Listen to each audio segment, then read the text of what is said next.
Timóteo, capítulo 3, versos 14 a 17.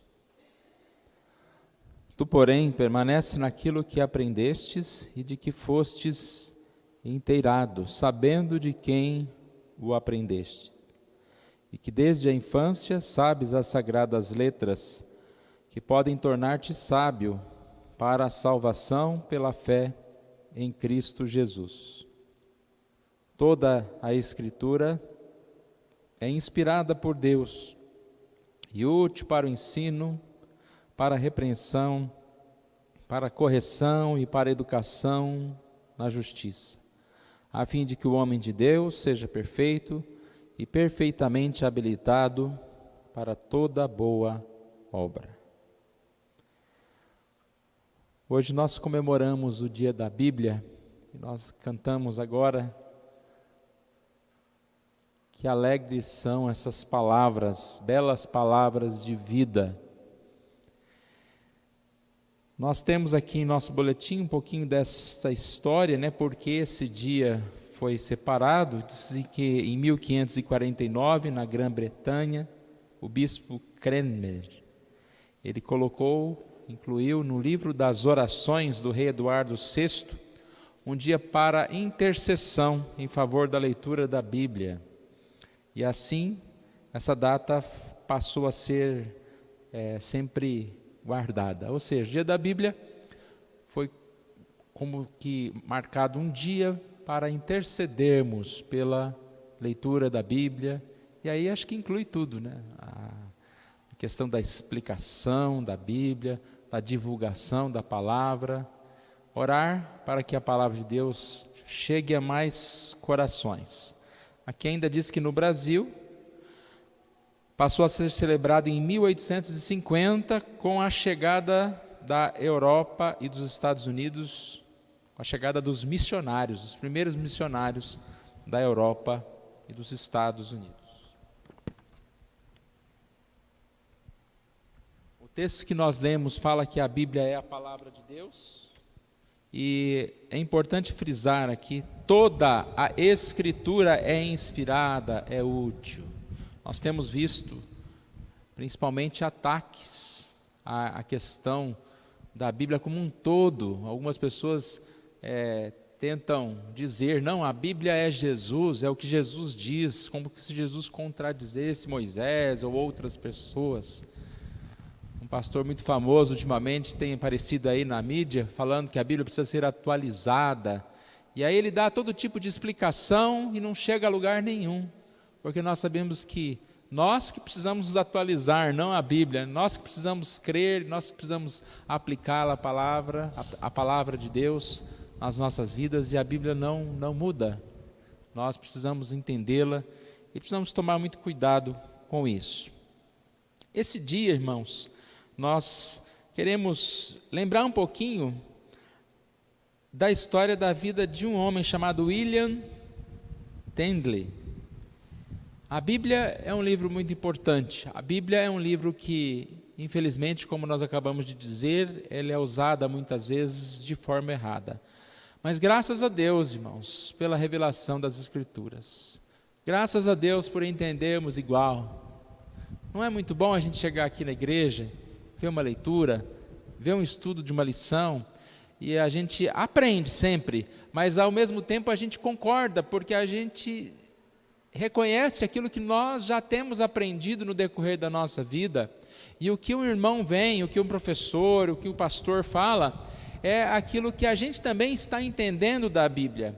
E quando alguém fala alguma coisa, nós percebemos que aquilo está de acordo com a palavra. É claro que em um momento ou outro nós vamos ter algum dificuldade de entender, ou algum irmãozinho ou irmão, ou até o mesmo pastor, talvez fale alguma coisa que não seja assim tão clara.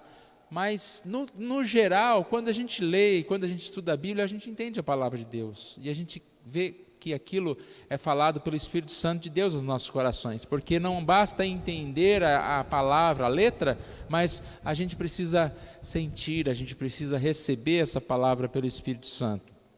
E é isso que tem acontecido.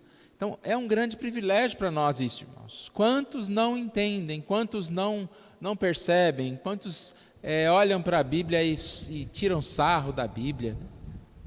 E a gente fica bravo, mas a gente devia ficar triste com essas pessoas que tiram sarro da Bíblia, que fazem aí especial de Natal, falando mal de Jesus, que fazem aí carnatal, né? falando coisas absurdas assim, que não tem nada a ver uma coisa com a outra. Eles são ímpios, eles não entendem a Bíblia. Nós temos a agradecer a Deus porque a gente entende, porque a gente pode ter uma visão diferente. Mas por que eu queria ressaltar a história rapidamente aqui, né, de William? Esse homem é muito importante na época da Reforma, porque ele é um dos primeiros a traduzir a Bíblia, do grego e hebraico para o inglês. E dali nós vemos que várias outras traduções surgiram. O nome dele não aparece muito, mas ele foi aqui, já quase que terminando aqui, resumindo, né? Ele foi uma pessoa que dedicou toda a sua vida à Escritura, e ele morreu por causa disso. Morreu por causa das Escrituras Sagradas. Então, ele tinha esse propósito. Certa vez, um homem chamado John Foxe veio falar dele, criticá-lo, falando que ele estava errado, que para que ele estava fazendo aquilo. Sabemos que naquela época, o grande desejo dos clérigos, dos superiores, era que eles mandassem. Então, o que eles falassem, as pessoas tinham que seguir. E aí as pessoas não tinham a Bíblia para ver se era verdade ou se não era, então o que aquele grande sacerdote, aquele papa, aquela pessoa lá, o líder da igreja falasse, era o que todo mundo devia seguir. E eles tinham um certo receio, né? Se dá a palavra de Deus na mão de qualquer um, vamos dizer assim, né? Eles não vão entender, ou eles vão querer começar a questionar a nossa liderança. Então era mais ou menos isso. E William respondeu a esse John Foxe o seguinte: se Deus me poupar a vida por muitos anos, farei com que um menino que maneja o arado conheça mais as Escrituras do que você. Falou isso a um grande intelectual. E qual que era a ideia? Não simplesmente traduzir, mas de uma forma muito fácil de se ler. Como a gente tem a Bíblia aqui revista e atualizada, numa linguagem fácil, e existem até outras que tentam, de certa forma, chegar para o mais próximo, sempre respeitando os originais, mas mais próximo de uma linguagem que a gente entenda. Porque existem certas traduções, existem certas traduções que complicam mais ainda. Eu lembro muito das Institutas de João Calvino, quando foram traduzidas pelo pastor, me fugiu agora um segundo a memória, o nome do pastor, mas falavam que era mais fácil você ler em espanhol ou até mesmo em inglês do que ler na tradução para o português, por causa da dificuldade, né? Da forma que foi traduzido. Então tem que ser traduzido de uma forma mais simples. E aqui conta então, como eu já antecipei, que ele foi martirizado em 1536 por ter escrito a palavra de Deus, mas já havia escrito não apenas o Novo Testamento, Pentateuco, também Josué, 2 Crônicas, de Josué a 2 Crônicas e Jonas. E o material se tornou base, então, para a Bíblia publicada por Miles, na Inglaterra, e base para a Bíblia de Genebra, publicada em 1557. E aí a gente percebe, né, como a vida dele foi importante. Em 1536, foi queimado na fogueira por traduzir a Bíblia para o inglês. Em 1539, o rei Henrique VIII decretou que cada igreja da Inglaterra tivesse disponível uma cópia da Bíblia em inglês. Foi pago um alto preço para que hoje tivéssemos acesso à palavra de Deus. A gente tem um tempo curto aqui, irmãos, mas hoje em dia está bem fácil. Se você pesquisar William Tyndale, você pega o boletim, pesquisa esse nome, você vai ver a biografia dele. É uma história muito interessante, um dos homens mais importantes para a reforma, porque com a Bíblia na mão, foi possível que as pessoas começassem a entender e assim clamar por uma reforma, pela mudança da igreja. E aí quando vem então Lutero, já está alguma coisa já encaminhada. E assim nós percebemos a importância da vida deste homem.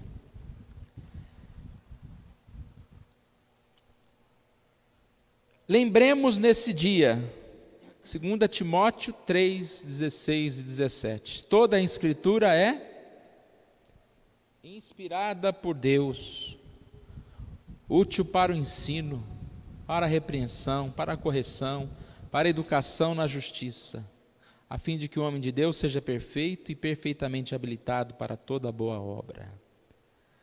Nós todos ansiamos por santidade, nós queremos ser melhor. Ninguém fala, eu quero ser estragadinho, né? Eu quero ser qualquer coisa. Nós queremos excelência, nós queremos ser melhores em tudo. A palavra de Deus, ela é a única coisa que nos faz melhores, que nos torna mais perfeitos. Aqui diz que, por ela ser inspirada por Deus, ela se torna então útil para a nossa vida. Ela nos ensina, nos repreende quando necessário, né? E muitas vezes, né? Nos corrige e nos educa para a justiça, para que nossos atos sejam justos, a fim de que o homem de Deus seja perfeito e perfeitamente habilitado para toda boa obra. Tudo que nós fizermos, né, irmãos, guiados pela palavra de Deus, nós vamos fazer corretamente. A gente tem dificuldade de tomar decisões, de realizar certas coisas, mas se nós estivermos firmes na palavra, a gente não vai errar, a gente vai tomar decisões firmadas, mais certas no Senhor. Vamos orar, irmãos? Pai querido, nós agradecemos a Ti por esta hora, te louvamos, ó Pai, pela oportunidade que o Senhor nos dá de estarmos aqui na Tua casa. Obrigado por esse dia, ó Deus, que o Senhor Deus esteja abençoando a nossa igreja, abençoando, ó Pai, a cada igreja, Deus, para que, acima de qualquer liderança, acima de qualquer outro propósito, a Tua palavra seja, ó Deus, aquilo que venha guiar as nossas vidas, que venha guiar, ó Deus, o culto, que venha guiar, ó Deus, cada um de nós em todo o tempo, Deus. Obrigado por esse dia, pela oportunidade que nós temos, ó Deus, de também, de certa forma, comemorarmos, ó Deus, o dia da Bíblia, e que assim, ó Deus, o Senhor esteja abençoando as nossas vidas mais e mais. Nós oramos em nome de Jesus. Amém.